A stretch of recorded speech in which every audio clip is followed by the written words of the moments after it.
les internautes. Aujourd'hui, dans cette vidéo, nous allons parler du quotidien du serveur. Il faut noter que le serveur, au quotidien, pour pouvoir atteindre ses objectifs, pour pouvoir être efficace dans son service, doit avoir une organisation quasi militaire. Pourquoi? Nous allons le voir tout de suite. Le serveur travaille au quotidien sous l'ordre de chef de rang ou bien sous l'ordre d'un responsable de salle qui lui aussi a son supérieur hiérarchique qui est le maître d'hôtel. Le serveur, au quotidien, on lui attribue un nombre de tables qu'il doit faire. Et par rapport à chaque serveur, ça peut varier de 5 à 10 tables par salle. Tout dépend du serveur, de ses compétences, de ses aptitudes, et également de la taille de l'établissement du restaurant. Et quand on lui attribue ces tables, sa responsabilité au quotidien, c'est de préparer ces tables-là, de faire le graissage, c'est-à-dire mettre les nappes de table, mettre les couverts, les verres qu'il a déjà nettoyés, les serviettes, etc. sur la table.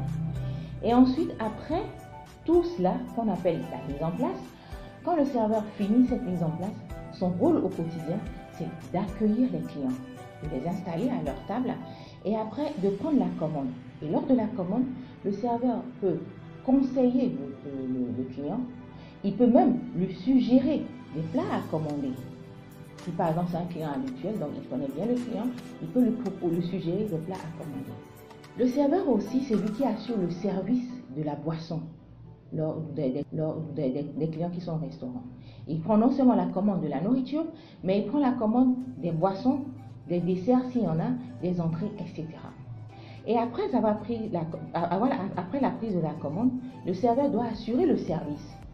Et ce service est très physique parce qu'il doit constamment faire la navette entre la cuisine et la salle. D'où l'importance pour que le serveur doit être tout le temps en collaboration étroite avec la cuisine parce qu'il doit savoir quels sont les plats qui restent, quels sont les plats qui sont finis afin de pouvoir bien faire son travail en salle.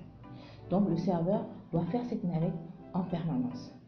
Et également après le service, il doit desserter les tables, c'est-à-dire débarrasser et apporter la facture, encaisser l'argent et aller payer à la caisse.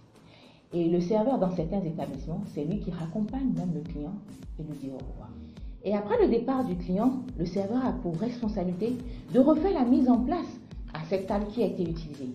C'est vrai que ce travail paraît anodin, mais cela est très important. Cela demande la qualité et le professionnalisme du serveur. Et après le service, le serveur a la responsabilité de remettre tout en place, tous ses outils au propre, nettoyer la salle et de fermer la salle. Donc voilà un peu le quotidien du serveur. Nous voyons que ce quotidien est vraiment très répétitif, rythmé, mais c'est très passionnant. Dans la prochaine vidéo, nous verrons quelles sont les qualités qu'il faut avoir pour être un bon serveur. Mais en attendant, je vous encourage à partager massivement cette vidéo, à liker pour que d'autres personnes puissent avoir l'information.